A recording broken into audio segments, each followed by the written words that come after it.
Welcome to the Success Agents Podcast, where we deliver weekly guests that bring insight to the elements of your business to become more profitable with knowledge, skills, and tools that help you with automation so that you have less procrastination. With your hosts, Chris Parsons and JP Fluellen. What's going on, guys? Good morning, and thanks again for joining us for another episode of the Success Agent Podcast. We have myself and JP, and we have another special guest. But before we get to that, you can catch us on Facebook Live on our Facebook page. We're also on Spotify, YouTube, LinkedIn, Google, pretty much anywhere. Go ahead and look for us and you'll find us. So last week, JP talked about creating a life that you really want to live while also maintaining and achieving a home life balance. And this week we have a special guest. He's been featured on shows such as Hannity and Megyn Kelly. He has been the host of the Colorado Rockies and has even been considered one of the America's best sports radio broadcasters to date. And his name is Dino Costa. Thanks for joining us, Dino. Guys, I tell you what, I've been interviewed before on different kinds of webcasts and podcasts, but never before have I been invited onto a podcast or a video presentation with a couple of real estate guys. So this is breaking new ground for me. So thank you. It's good to be here with you guys. And I've known JP for a couple of years, and he's been very helpful. 6 years, man. 6. Wow.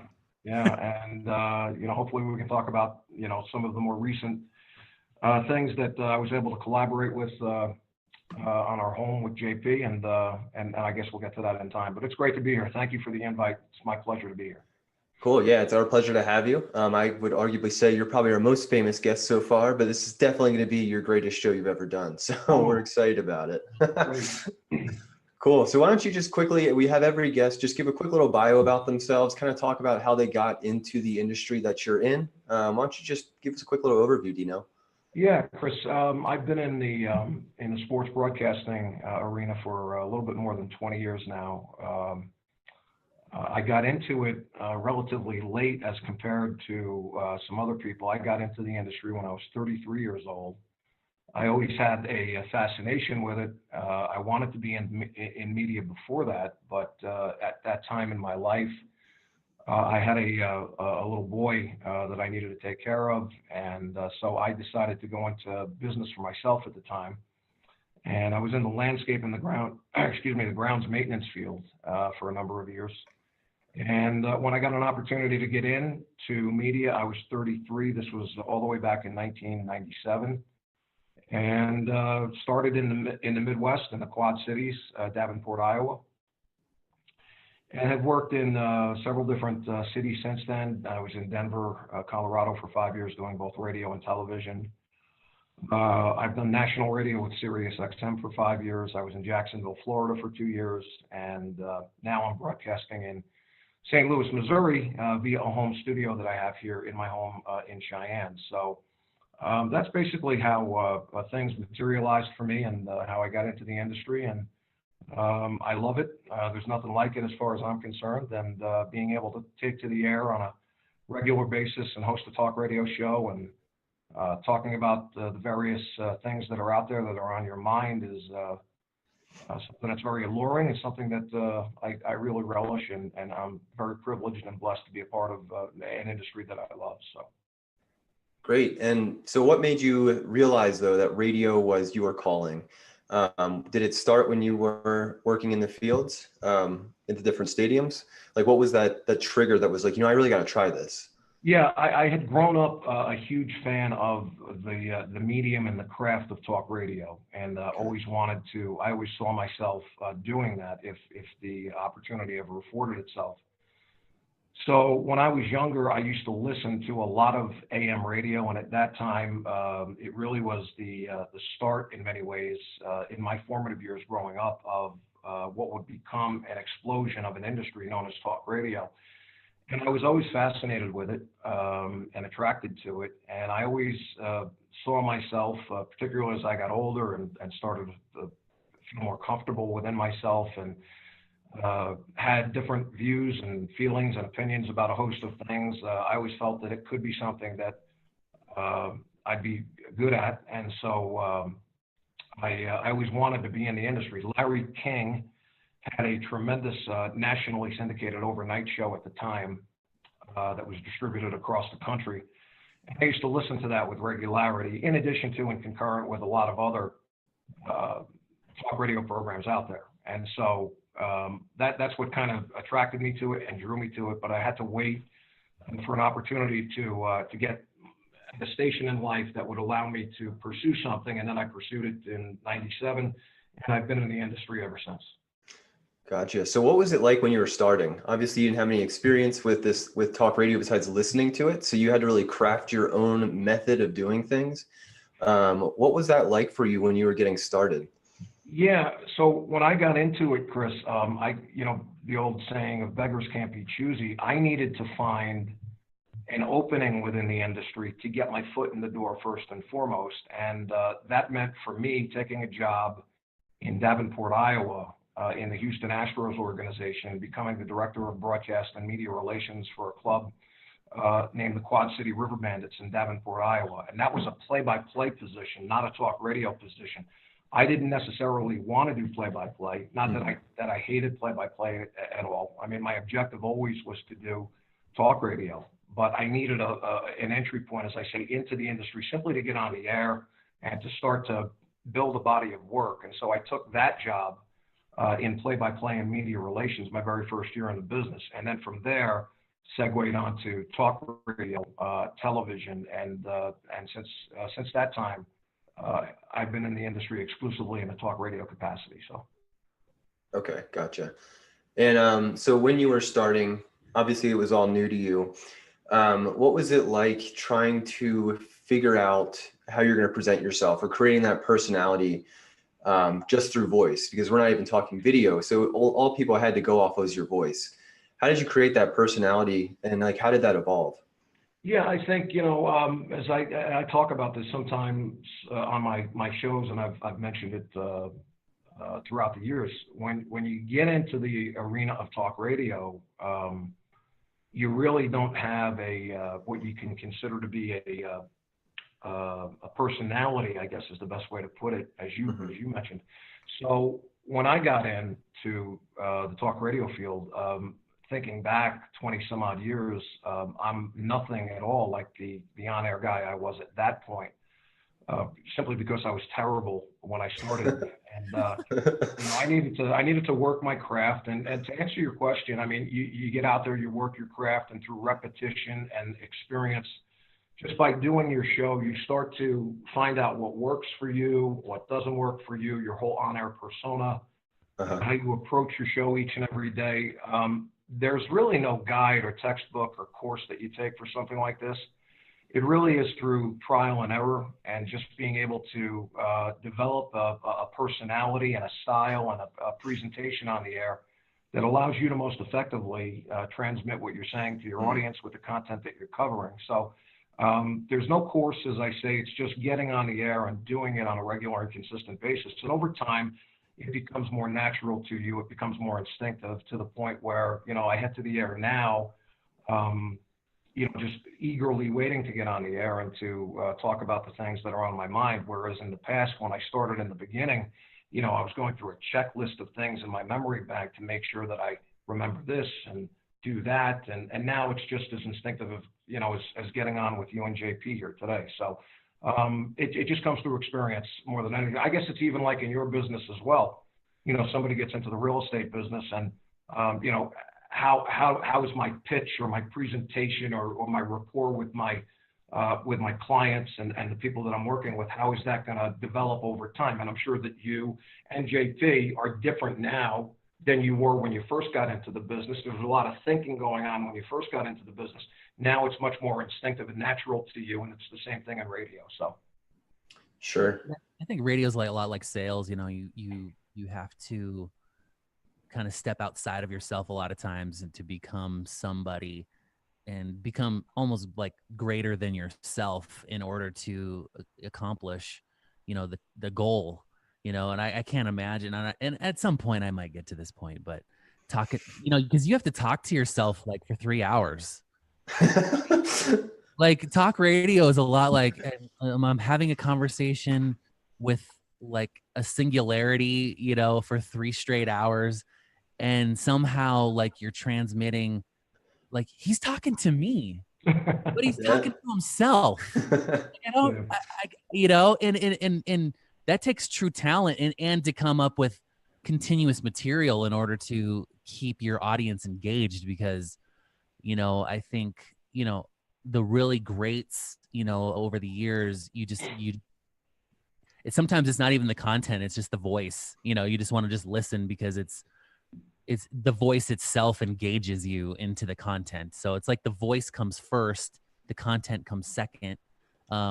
Because I can tell you, like, the DJs or the radio guys that are terrible have like a really annoying voice, and the content can be as good as possible, and yet you just can't.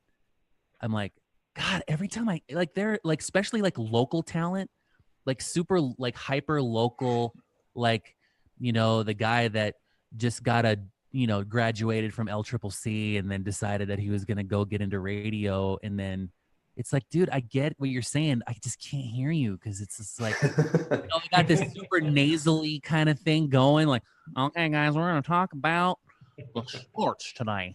The local post 6 you know, like, dude, by the time, you know, I can't handle it anymore. And there are some of those, you know. Yeah, and I think, JP, I think you raise a very good point in terms of content. It's not simply about getting on the air, but it is in the way that you can procure your content, what you're talking about, and how you're talking about it in a way that is both engaging, entertaining, and informational, you know, for your audience. And so there are a myriad of elements that you need to pull together to effectively put on a good talk radio show. And but yeah, you're right. I mean, the audience wants to hear content. I've always felt that content is king, and if you can articulate with commentary that the audience can connect with, and it's something that is relevant, that they find relevant, and they want to hear what you have to say about it, then you're going to be successful. So I think you hit upon something there that's pretty important. So. Yeah, absolutely. And you also do some blogging and writing too, don't you? I did more of it before I started this recent radio show about 5 months ago in St. Louis. I was writing quite a bit on my website, and I've got a social media presence on Twitter. I don't do Facebook or anything else, but yeah, I like to you know, there's so many ways that we can express ourselves now, you know, and I like to say that even people that aren't officially in the media are in the media themselves, because these days, if you've got, you know, a Twitter account or a Facebook account or a Twitchy account or an Instagram account, or you've got a blog, or you've got, as in the case of you two gentlemen, you know, a podcast with a live video presentation. I mean, even, you know, if somebody has possession of a cell phone these days, I mean, with cameras and video and stuff like that, if they're not in the media, they're kind of like extensions of the media. Mm-hmm. So yeah, it's one heck of an interesting world we live in. There's no question about it. So kind of speaking on, you're talking about like social media and you have a presence elsewhere. I think like your Twitter account has quite a few followers, like 10,000 or something. 4,000. How much? 4,000. 4,000. Either way, how do you, so you're using it as like a vehicle to get people to listen to your show and to bring attention to what you're doing. Is there like any kind of formula that you use to make that work best in your experience? Not really, Chris. I mean, I do utilize the Twitter account that I have as a means, using it as an extension to the radio show. So, you know, and depending upon the day and how much time I've got at my disposal, it'll oftentimes, you know, show me how much time I can spend on Twitter. I can tell you, if I didn't have a radio show, I should say, I wouldn't be on Twitter. I use it primarily for the radio show and the ability to emote and to dispatch information on a wide variety of things when the radio show is not on the air. And so I just try to link the two of them and kind of develop, you know, an online rapport on Twitter with many of the people that listen to the show and follow me at the same time. And I've always been a person who likes to communicate with my audience on a personal and an intimate level. And so for me, Twitter is is something that I use to the advantage that the platform allows me to.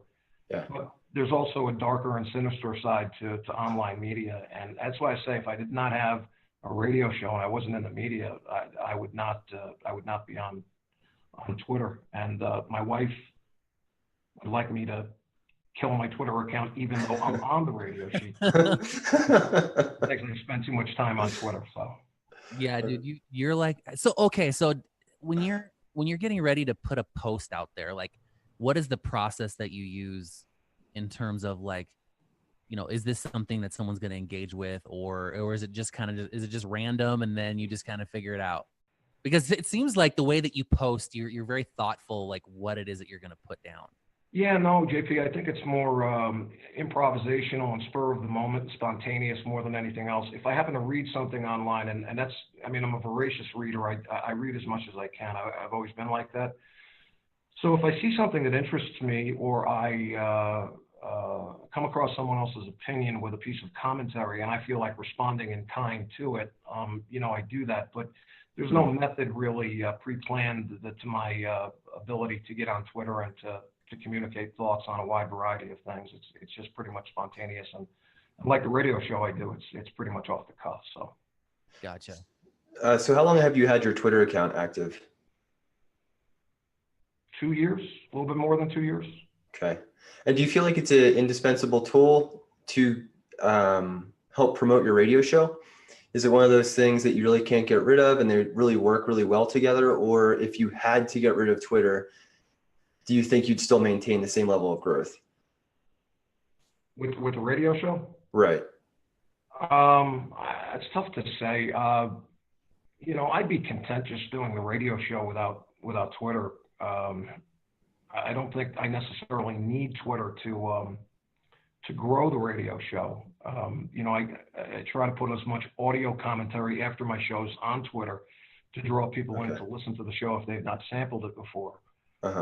Which is probably the most advantageous part of Twitter for someone like myself. But, you know, I think, Chris, as I said before, I really think Twitter for someone like me and many other people, I don't think that I'm singular in this regard. I think that Twitter can be a blessing and a curse in so many different ways. And so I just use it clearly for whatever the kind of advantage that may be born out of using a Twitter account and talking about different things and posting audio clips and putting, you know, other people's links on there, commentary pieces, opinion pieces. I just use it as a way to, really, it's just a kick for me, you know, to be able to communicate with my audience and on another level and in another arena. So, but again, if I was not in the media, I'd spend no time on Twitter at all. Okay, gotcha. So if you're a person that's in real estate and you're looking to come up with content in order to post on social, what advice would you have for somebody that would, like, for our audience? Well, I think I do some of the things that you guys have done, you know, for a while now, consistently, in terms of JP. I think that your video presentations that you do with Titan Realty are really a masterful stroke in terms of personalizing your company and personalizing you as an individual. You know, and of course, I've known you for more than a couple of years, and so I know your personality. I know the way that you go about your business and how you take care of the people that provide their business to you. And I just think what you guys do in terms of the way you put your company out there and you out there as well really is something that, you know, works clearly to your advantage. And so I think you guys are on the right track in terms of what you're doing. And I get, you know, there's sometimes, JP, my wife and I will sit down and we'll watch one of your video presentations and we play it back and we stop it and we, you know, because you're very personable, you're sincere, you take what you do very, very seriously, you're thorough, you don't leave anything to chance. You know the market here as well as I think anyone else. So you're really at the forefront of what's going on in Cheyenne as Cheyenne continues to grow. And I think that the reason that your company has done so well, and I knew you before Titan Realty, and you even did well, obviously very well, you know, in your previous incarnation of real estate. So No, you guys are on the cutting edge, really, as far as I'm concerned, in terms of presentation and personalizing the message and making people feel at ease and understanding the market and the knowledge and the experience and everything you guys bring to the table. So I would expect you guys to continue in all those veins, and continuing to grow your business. It's been phenomenal the way that Titan Realty has really taken off and has become such a main player here in Cheyenne, Wyoming. And congratulations concerning that. Thanks. Yeah, and it's, really it comes down to the vehicle, because so we're actually under EXP Realty, and they allow us to brand our version, if you will. And so it's been a very fantastic vehicle because it gives you the power of a national brand with the expertise of being local. So it's I couldn't, it's a blessing. I really can't complain at all. Actually, Chris is actually with EXP too, but he's still working on getting his version out there. Yeah, this is actually a really helpful show for me because I'm trying to figure out my personality. And so social media and doing things on video, especially live, is actually relatively new to me. And I always feel like one of my holdbacks is I can't seem to, I don't know, like do I be my pure self, or do I try to be a little bit held back and withdrawn a little bit so I can figure out who I am on video? It's been a weird experience for me, at least. And I know a lot of agents are going through it too, where they're trying to create some sort of social brand online, and they're just not really sure how to go about it, because you have to go into the content creation and the presentation of it all, and then how do you wrap it all together? And it's just, and obviously JP's been doing a great job at that. So yeah. What you guys do is, I think anybody in the real estate field, to be successful in it, you guys can correct me if I'm wrong, but I think you've got to be overly committed. Your hours are crazy at times and are often dictated by the customer's schedule rather than that of your own. So no, I would, if I had my 2 cents on that, Chris, I think that originality is the key in anything, I think, and you want to be yourself. One of the things that me and my wife have always loved about JP since the moment we met him is the fact that he is so who he is. He's original, he's sincere, and that came shining through for us as soon as we met JP about 6-7 years ago. So I think that's important because not only does that sincerity translate itself effectively, but when I started to think about real estate and properties in Cheyenne, whether they were rental or whether we were looking at a potential long-term buying process, the only people that we used to think about, or we continue to think about, obviously, is JP. So he effectively transmitted that passion that he has for the industry, the market, his knowledge of it very well to us from the very first conversation we had with him. And so from that point in time, I've dealt with one person and one person only as far as real estate in Cheyenne, Wyoming is concerned, and that's JP. And I wouldn't think about using anybody else. So. What do you say after that? I'm so flattered. Well, thank you, man. I appreciate that. I gotta tell you something there, Mr. JP, as well. It's a little bit after 8 o'clock in the morning now, and I do a nighttime radio show. And so I get off the air, and last night I'm up for about 2.5 hours, and I'm looking at the clock, and I'm watching an NBA postseason game that I had taped last night, and I kept saying, I can't believe I agreed to this. Another 5 hours. 5 hours I got to get up to be on a real estate podcast. All right, okay, but no, it's great to be with you. Well, I appreciate your sacrifice, man. It's my privilege, believe me. I'm more than happy to be here. Man. So yeah, so if you had to give anybody advice, when they just got into real estate, they have no idea what to do in terms of getting themselves out there. If you could give them like a few sentences on what to do when you first getting started in the business in terms of finding your voice and getting yourself out there, what would you give them? You mean in the broadcast business? No, I mean like for a real estate agent, because that's who our audience is. Kind of like, well, self-marketing. So as a real estate Self-marketing, yeah. agent, Or self-marketing any themselves. entrepreneur. Yeah. But you guys are asking me what to do to get into the Yeah. real estate business? No. No. Yeah, I was No, gonna say, I think we want to turn that question around, and I'll ask you guys. No, so new air agents, they want to really grow their business, and one way to do so is through social media and creating a real presence online.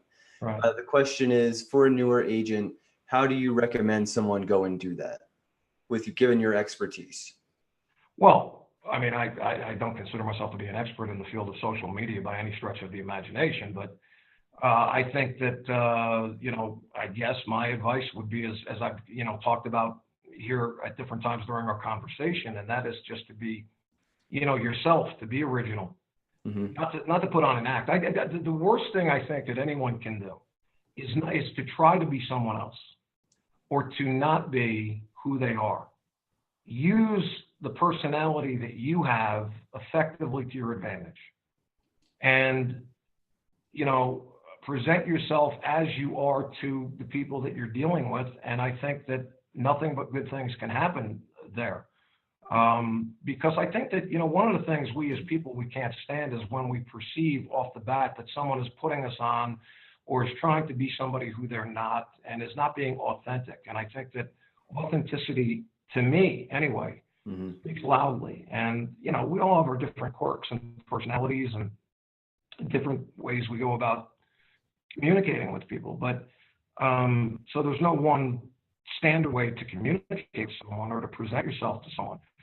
But I think at the very least, if you're able to be yourself and people understand that, I think they garner an instant appreciation for that. And it becomes something that I think automatically right from the jump that, and I'll bring JP into the narrative again. I think what you do there with that sincerity and with that authenticity is that you develop an immediate bond, and the trust factor accelerates at a much quicker pace than if somebody is coming at you and they're being somebody else who they're really not in reality. So I guess Chris and JP, I think that would be my sort of advice. Okay. So authenticity and sincerity. Yeah. Yeah, Gotcha. I think people are pretty. They can spot somebody that's being fake. Right away. Weird. Yeah. And Right it's like away. the natural tendency, especially when you're putting yourself out there, is to be someone else or pretend to be, because you're in a way protecting your own personality. You're not putting yourself out there to potentially, get judged. That's what people are escaping. So they create this fake persona and try to live up to it, but that's not really who they are. So it automatically feels inauthentic. Especially in an industry such as yours, where you're not working behind a cash register and just taking the money and giving people change. I mean, you guys are really on an intimate level with people. You're talking about personal things with people. People need to reveal certain things to you. To do these kinds of things and to reveal some personal information and your background and so on and so forth, and what your objectives are moving ahead, where you see yourself 2, 3, 5, 10 years down the road. In order for people in your business to be able to get to a level of comfort with people, that people are willing to divulge this information to them, I think more than most industries, your industry is one where you need to create that immediate bond of trust. And the sincerity and the authenticity is what allows people such as myself and others that you might be dealing with on a daily basis to feel comfortable in detailing so much of their personal lives to you, because in order to fit the profile for a particular property, you need to know certain information about people that you're dealing with. And I think the more real you are with people, especially in your line of work, that individuals will be more trusting and be more willing to share information with you that you need to have, which in your position makes you guys more effective for the people that you're working with. The more information you have, I would think, in your business, the better you're able to align the people that you're working with toward fulfilling the objectives that are most important to them. So I guess,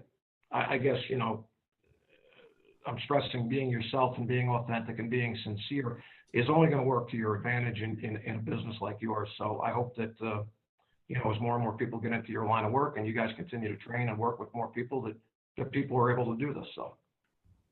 Awesome. You got any more questions, JP, or? No, I think we're good, man. Yeah, no, I think that was a good ending. So Dino, how can people get a hold of you if they have any questions? How can they find your radio show? Just where are you? How can they find Yeah, you? I'm on the website. The show website is thedinoshow.com. Thedinoshow.com. You can find my show as well on St. Louis's preeminent sports radio station. It's 590 The Fan in St. Louis, and the web address for that radio station is 590 The Fan, 590thefan.com. People can get in touch with me via email as well. It is dino590thefan@gmail.com, dino590thefan@gmail.com. And if they want to enter the caustic and very incendiary world of Twitter, they can follow me at the address I'm Dino Costa. And listen, I also want to say something else, and not expecting to be invited on to a real estate webcast. I really want to give my shout out to JP for not only inviting me, but also in working with us in our home, which we purchased this home after it was initially a rental property for us. I think it was, what was it, JP? Second week of January, I think, is when we put together the deal. So just the experience and the overall connecting that JP was able to do with us in terms of a lot of the legwork and networking with a lot of lenders and opening my eyes to a host of options that were available to us that we hadn't really considered. And I think JP does a great job. He's so thorough because he did things such as helping to select the inspector for the home, being here for the inspection of the home, bringing the previous owner of the home up to speed in terms of some of the repair work that we wanted to be done in the home before we purchased it. And so, this has become a great, not only a home for us, but one that we didn't anticipate buying. But also it's an investment opportunity for us because, and a lot of people don't know this. I mean, this is a very big home and a historic home in Cheyenne, and 1893 is when this home was built, which is incredible. And supplemental income opportunities that drove us to buy the property as well, because we've got, and you can't really see it, it's kind of concealed.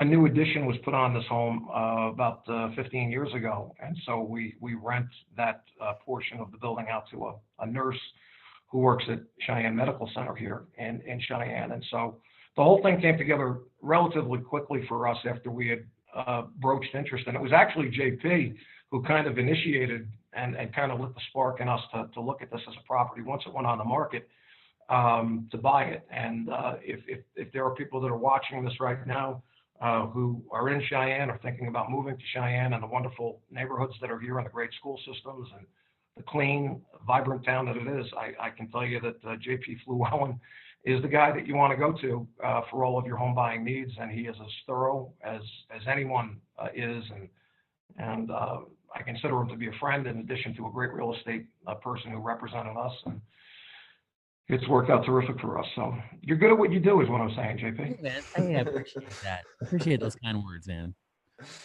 You got it. So going into that, JP, how can people get a hold of you? You can get a hold to me. You can email me at james.fluellen@gmail.com. You can find me on Facebook at Titan. You can just go type in the search. Come on, you can do it. I'm everywhere. JP You Fluellen. literally, he is everywhere. Seriously, I'm on YouTube. I'm on Instagram, Facebook, man. Twitter. For a guy like me who's so sleep, I think you're the person who is more sleep deprived than me sometimes. I know. The only thing is I don't have a Wikipedia yet. Ooh, this is true. So when I reach Wikipedia status, then if you're listening, write up a Wikipedia about me, please. And yeah, so you can find me on all social. I mean, to be honest, you guys can call me too, 307-772-1184. We're doing a free coaching call for 30 minutes, teach you how to skyrocket your business in that quick 30 minutes. And that's it. Great. And guys, if you want to get a hold of me, just email me at chris.successagent@gmail.com. We're always looking for new guests to bring onto our show. They don't necessarily need to be in real estate. They can be an expert in any field, provided that it does help our audience learn something to really help grow their business. Until next time, thanks again for joining us. Thanks again, Dino. It was great having you. Great being on the webcast, guys. JP, I'm sure I'm going to see you around the block. I'm sure. And continued success, you guys, with what you're doing. And thank you so much for having me on. It was a real kick to be with you guys this morning. So thank you. Awesome. Our pleasure. All right, guys. You have a good one. Take care.